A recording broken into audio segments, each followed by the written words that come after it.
جسدهای سراجالدین یتیموف و قندیلجان وایدوف دو سرباز مرزبان را که 8 ماه پیش در ولایت مختار کوهستان بدخشان غرق شده بودند پیدا کردند.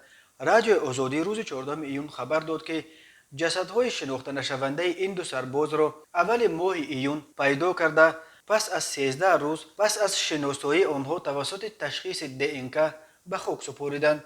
این دو سرباز 29 سپتامبر سال گذشته هنگام کوشش نجات یک خواننده مکتب از خودکشی در دریای برتنگ در حدود ناحیه روشن غرق شدند. اسکندر وایدوف پدر قندیلجان وایدوف روز 14 ایون در صحبت با رادیو آزادی گفت که جسد پسر او را 36 کیلومتر و جسد همراهش سراجالدین یتیموف را 6 کیلومتر پایینتر از مکان غرق شدنشان پیدا کردند. او گفت که آب جسدها را زیر قم کرده بوده است و حالا با پایین رفتن سطح آب رودخانه برتنگ جسدها نمودار شدند.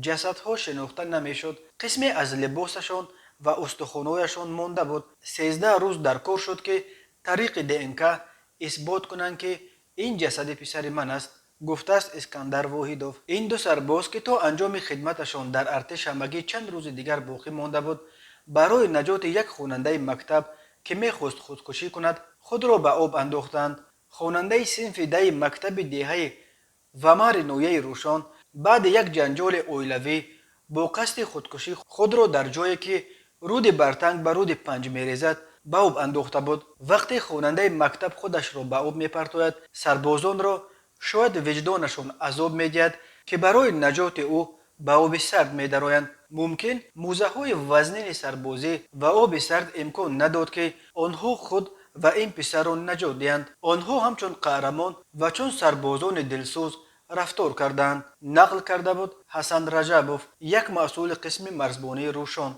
محستی ظهورова خواهر سراجالدین یتیموف گفته بود که مهلت 2 ساله خدمت برادرش به پایان رسیده بود و او باید روزهای نزدیک به خانه برمیگشت. به ما نقل کردند که دادرم اون بچه را راضی میکند که خودش را نپرتاید. اون بچه در جایش می ایستد. همین لحظه کدام خویشش را میبیند دیگر گپ را گوش نکرده سراسیمه خودش را به آب میپرتاید. دادر من بسیار بچه دلسوز بود. شاید دیگر طاقت نکرد که تماشابین باشد.